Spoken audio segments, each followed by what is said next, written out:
Welcome to the Folktale Project. This is Dan Schulz.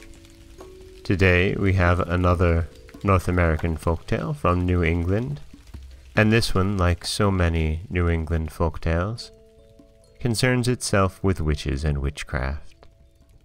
This one is different than the others in that it seems to point to being careful to who one accuses of witchcraft.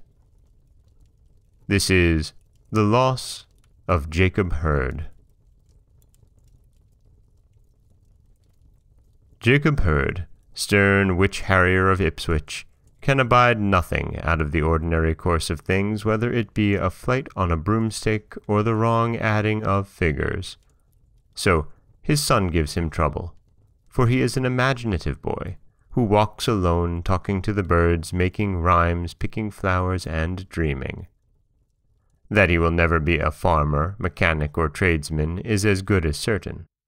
And one day, when the child runs in with the story of a golden horse, with tail and mane of silver, on which he has ridden over land and sea, climbing mountains and swimming rivers, he turns pale with fright, lest the boy be bewitched.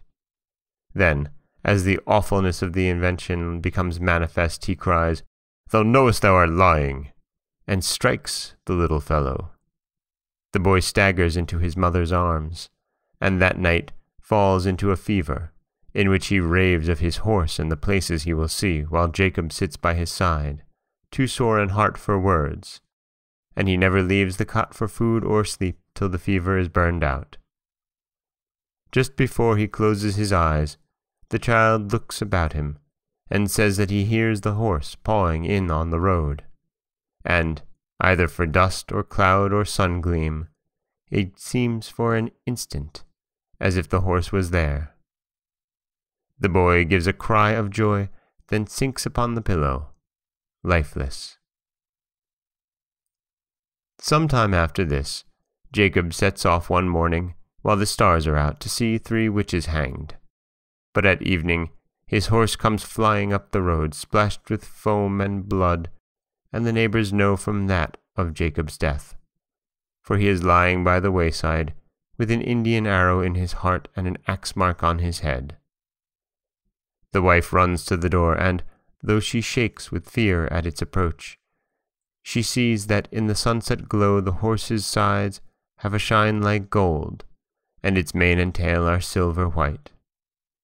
Now the animal is before the house, but the woman does not faint or cry at the blood splash on the saddle, for is it the dust cloud that takes that shape? She sees on its back a boy, with a shining face, who throws a kiss at her, her Paul. He, little poet, lives in spirit, and has found happiness. And that is The Loss of Jacob Hurd, a New England folktale gathered for us by Charles Skinner in his Myths and Legends of Our Own Land.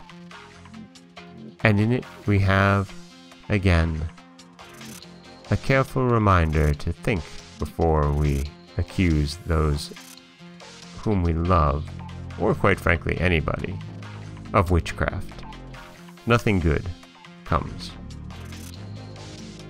This is Dan Schulz for the Folktale Project. Don't forget that you can subscribe to the podcast on Apple Podcasts, Stitcher, Google Play, Overcast, anywhere you like to get your podcasts. You can follow us on Twitter at Folktale Project. You can find us on Auto Radio, TuneIn Radio, iHeartRadio, Spotify, anywhere you like to listen. And you can always head over to folktaleproject.com, where you'll find a new story waiting for you every Monday, Wednesday, and Friday. As always, thank you so much for listening.